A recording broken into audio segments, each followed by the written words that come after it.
디모데 전후서는 사도 바울이 디모데에게 마지막으로 보낸 편지입니다. 특히 사도 바울의 죽음을 목전에 두고 있었던 그 순간에 보낸 이 디모데 후서는 바울의 유언서와도 같습니다.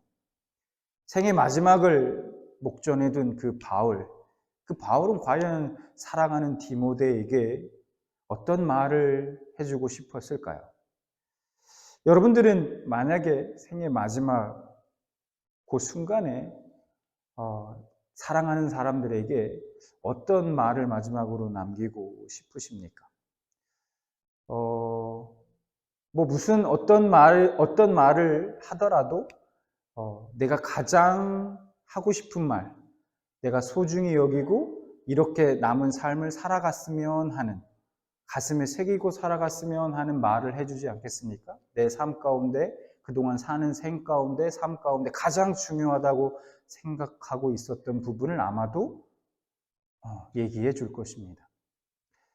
바울을 통해서 하나님께서 디모데에게 해주신 말씀은 또한 오늘을 살아가고 있는 우리 그리스도인들에게 주시는 가장 진지하고도 또 엄중한 말씀일 것입니다. 자, 오늘 본문 6절 말씀을 먼저 보겠습니다. 바울은 6절에 이렇게 고백합니다. 전제와 같이 내가 벌써 부어지고 나의 떠날 시각이 가까웠도다. 바울은 자신을 전제로 비유합니다. 전제요. 전제란 하나님께 제사를 드릴 때 그 제물 위에 붓는 포도주를 의미합니다. 제물이 단 위에서 불이 탈 때 포도주를 부음으로써 포도주는 금세 증발해 버립니다. 바울 자신의 삶이 전제와 같이 부어졌다는 말은 그의 모든 삶이 하나님께 바쳐진 포도주와 같이 이미 다 부어졌다는 것을 의미합니다. 그리고 마치 포도주가 불에 증발하듯이 이 세상에서 그 바울의 삶도 이제 얼마 남지 않았음을 암시하고 있습니다. 바울은 빌립보 교회에 보내는 편지에서도 비슷한 말을 한 적이 있습니다. 빌립보 2장 17절 말씀을 보니까 이렇게 말씀합니다. 만일 너의 믿음의 재물과 섬김 위에 내가 나를 전제로 드릴지라도 나는 기뻐하고 너의 무리와 함께 기뻐하리니. 자신의 인생을 하나님께 드리는 희생 제물로 전제로 드리는 것이 바울 자신에게는 기쁨이라는 것입니다. 디모데후서, 즉 이 편지를 쓰고 있는 바울은 지금 감옥에 갇혀 있는 상황입니다. 여러분, 지금 감옥에 갇혀 있는 바울은 과연 어떤 모습이었을까요? 인생에서 만나는 여러 고난들, 그의 몸에 곳곳에 흉터와 상처와 곳곳이 상했을 것이고 그 고생의 흔적들이 고스란히 그의 몸에 남아 있었을 것입니다. 바울은 그러한 초라한 모습으로 지금 감옥에 갇혀 죽음을 앞두고 있습니다. 이런 바울이 자신의 인생을 만약에 세상의 관점으로 평가했다면 어떨까요? 후회, 원망 뿐이었을 겁니다. 아니, 내가 지금까지 얼마나 하고 여기까지 왔는데, 얼마나 고생하며 살아왔는데, 그동안 내가 수고한 결과가, 희생한 결과가 이 어둡고 침침한 이 감옥에서 처형을 기다리는 신세라니 말도 안 된다.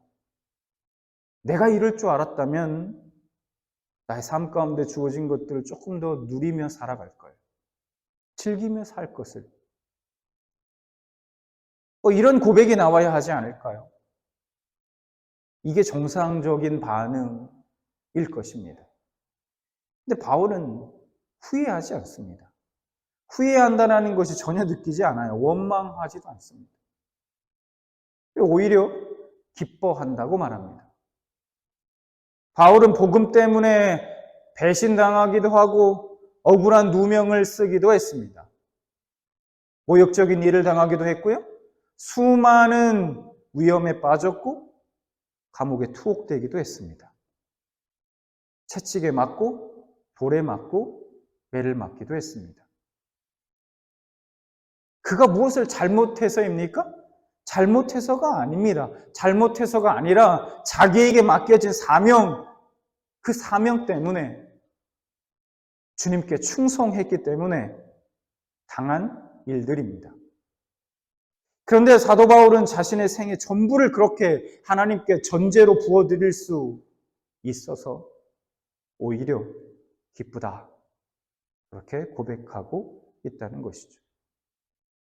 그리고 바울은 또 이렇게 고백합니다. 오늘 본문 디모데후서 4장 7절. 나는 선한 싸움을 싸우고 나의 달려갈 길을 마치고 믿음을 지켰으니. 우리가 예수 그리스도를 나의 구주로 영접하는 순간 우리는 치열한 영적 전쟁이 펼쳐지는 전장 한복판에 서 있게 되는 것입니다. 그리스도의 군사로 서 있게 되는 것이죠. 내가 싸우길 원하지 않는다고 해서 싸우지 않을 수 있는 것이 아닙니다. 우리의 원수가 그래? 너 싸우기 원치 않아? 오케이. 그럼 우리 그러면 평화롭게 함께 지내자. 같이 지내자. 이렇게 말하지 않는다는 거예요. 치열한 영적 전쟁의 싸움에는 오직 두 가지 결과만 존재합니다. 승리하느냐 아니면 패배하느냐. 우리의 신앙은 싸움입니다. 생명을 지키느냐 잃느냐, 믿음을 지키느냐 잃느냐 하는 싸움 말입니다. 그럼 우리는 이 전생에서 어떻게 승리할 수 있을까요? 간단합니다. 무조건 우리의 대장 되신 주님께 순종하는 자가 승리할 수 있습니다. 전쟁할 때 내 마음대로 하면 패할 수밖에 없죠. 목숨을 건 절대 순종입니다. 그것이 그리스도의 군사인 것이고 이것이 승리의 비결인 것입니다.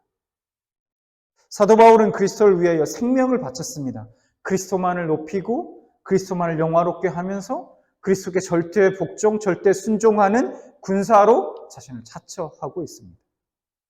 오직 예수 그리스도만을 영화롭게 하고자 합니다. 바울은 이것이 선한 싸움이라고 말합니다.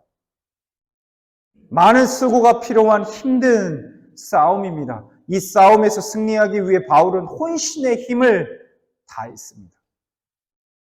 아낌없이 자신의 인생을 쏟아 부었습니다.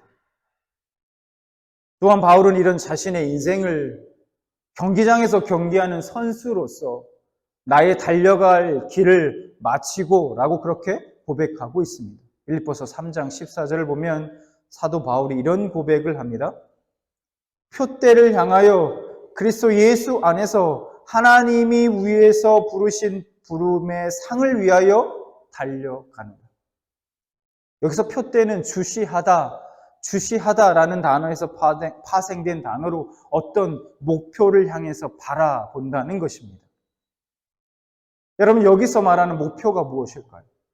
우리 모두가 신앙생활을 하고 있는데 우리가 하는 이 신앙생활의 최종 목적지가 어디입니까? 바로 하늘나라일 것입니다. 바울은 그 하늘나라를 바라보고 그 표대를 바라보고 지금까지 쉼 없이 최선을 다해 달려왔습니다. 그리고 지금 그 결승선 앞에 와 있는 것입니다. 그리고 바울은 확신합니다. 포기하지 않고 끝까지 경기를 마친 자에게 주어질 그 부름의 상, 그 부름의 상이 있다는 사실을 말입니다. 그래서 오늘 본문 4장 8절에도 이렇게 말씀합니다.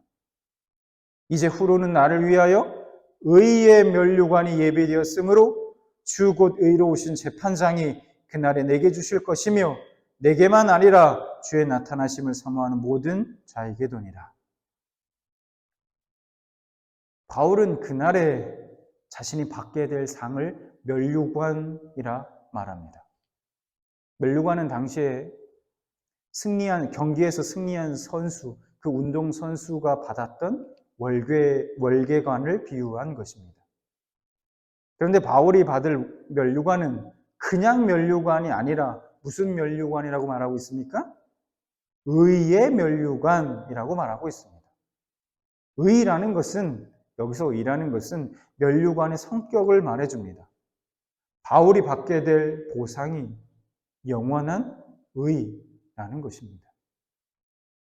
하나님의 심판대 앞에서 의로우신 재판장으로부터 무죄 판결, 너는 죄가 없다, 무죄 판결을 받게 될 것입니다. 믿는 자는 구원받을 때 의롭다 하심을 받았습니다. 그리고 이 땅에서 평생에 걸쳐 죄와 싸우며 그 의로움을 이루어갑니다. 그리고 그 치열한 영적 전쟁에서 승리한 자들은 하나님의 심판대 앞에서 완전한 의의를 얻게 될 것입니다. 여러분, 지금 바울은요, 유죄 판결을 받아가지고 감옥에 갇혀 있습니다. 그리고 곧 처형을 당할 것입니다. 그는 죄인으로 죽음을 맞게 되었습니다. 이 땅의 기준으로 봤을 때 비참한 최후를 맞는 사람입니다. 이 사람처럼 불쌍한 사람이 없어요. 실패한 인생으로 평가될 것입니다. 하지만 우리가 하늘의 기준으로 봤을 때는 어떨까요? 하나님이 바울을 봤을 때는 어떨까요? 완전히 그 반대입니다. 그는 누구보다 훌륭한 인생을 살았고 주님 안에서 성공한 인생입니다. 그 하늘의 법정에서 의로우신 재판장으로부터 무죄를 선고받을 것입니다. 비록 지금은 유죄를 선고받고 감옥에 갇혀 있지만. 그리고 영원한 하늘나라를 보상으로 받게 될 것입니다. 여러분, 죽음은 오히려 그의 인생을 역전시키는 놀라운 반전이 됩니다. 그리고 그날의 많은 사람들은 그와 반대로 성공이라 생각했던 인생에서 영원한 실패로 떨어지는 그런 반전이 일어나게 될 것입니다.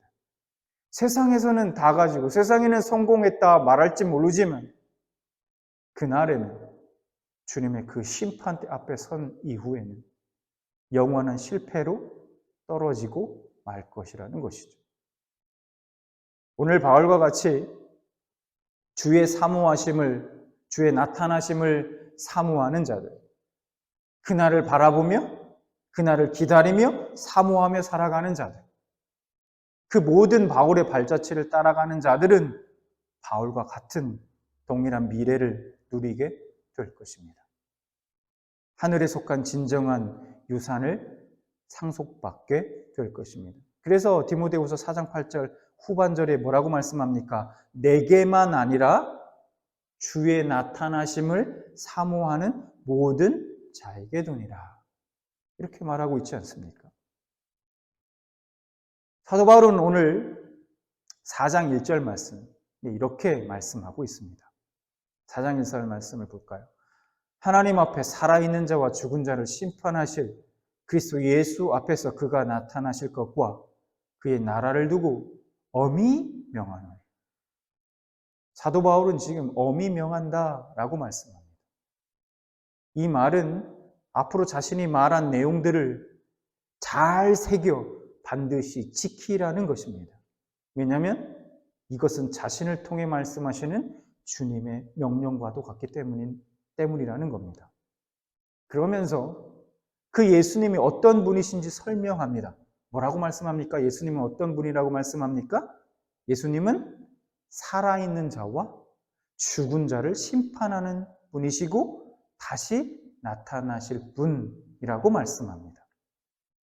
살아있는 자와 죽은 자를 심판하시는 분이라는 것은 예수님은 이 땅에 살았던 모든 사람들과 지금 살아가고 있는 모든 사람, 그리고 앞으로 살게 될 모든 사람들의 심판주가 되신다는 겁니다.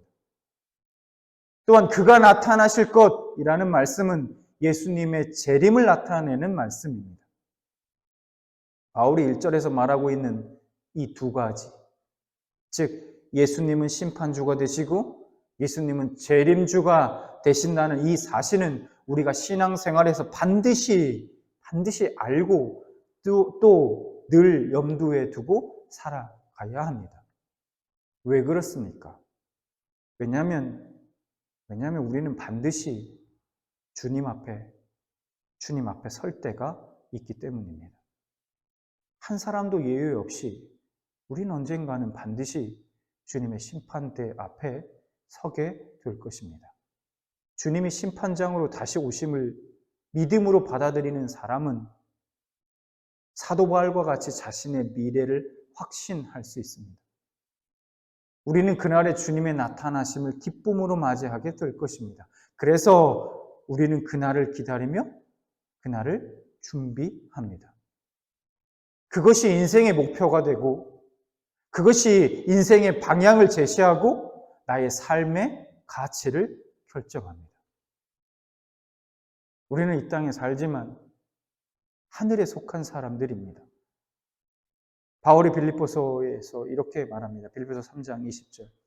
그러나 우리의 시민권은 하늘에 있는지라 거기로부터 구원하는 자 곧 주 예수 그리스도를 기다리로니.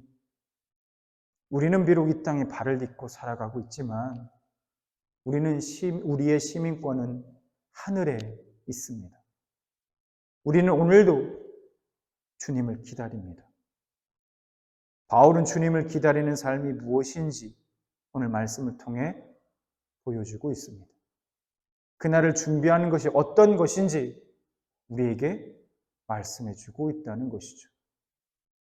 여러분, 다시 오실 주님을 여러분들은 기다리고 계십니까? 경기장에 가면 두 종류의 사람이 있습니다.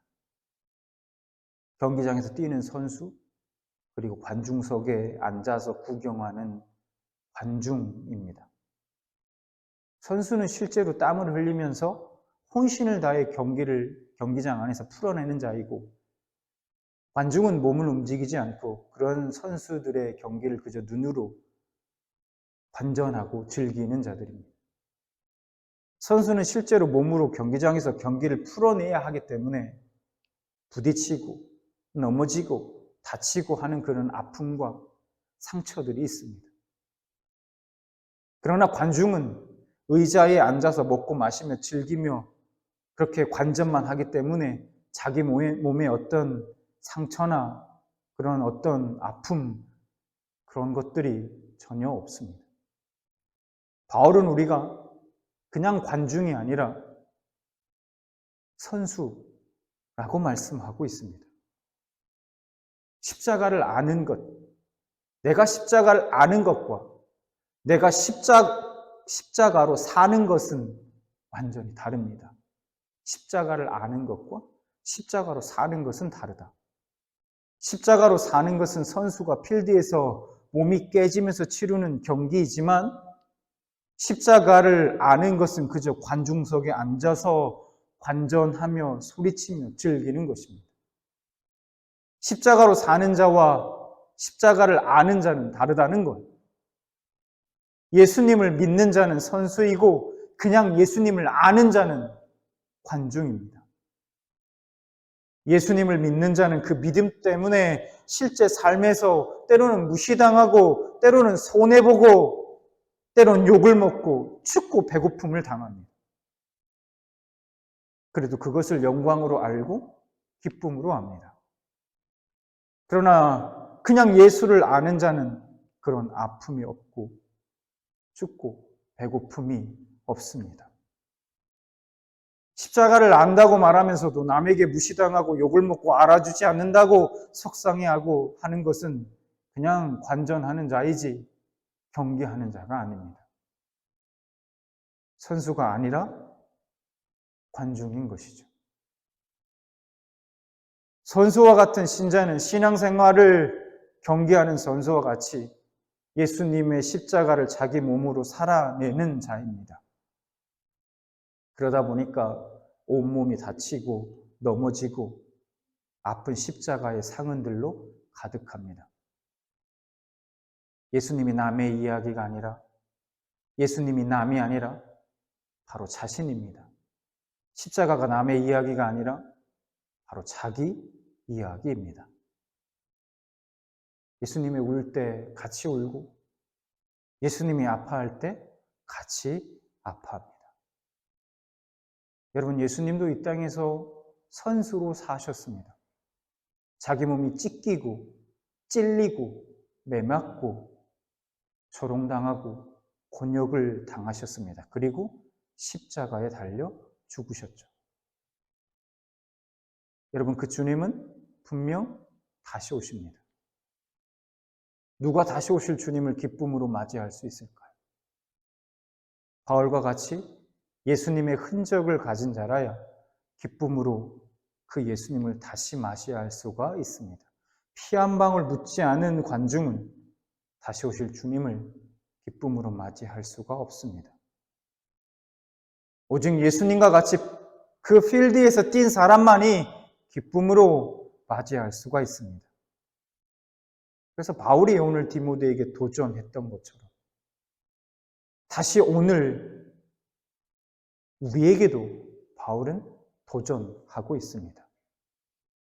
세상이 어떠하든지, 사람들이 어떠하든지, 세상과 사람들이 또 뭐라고 하든지 너는 너에게 맡겨진 사명에 충성하고 너에게 허락하신 그 믿음을 끝까지 지켜라.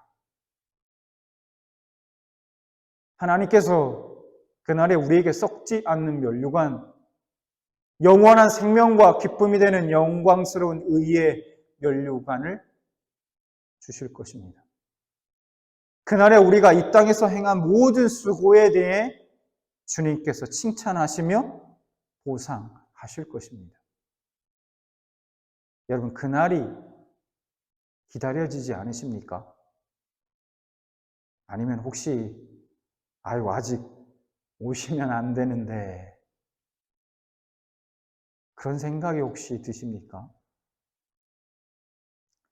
생애 마지막 그 결승선 앞에 선 이 사도 바울의 고백이 우리가 후에 결승선 앞에 섰을 때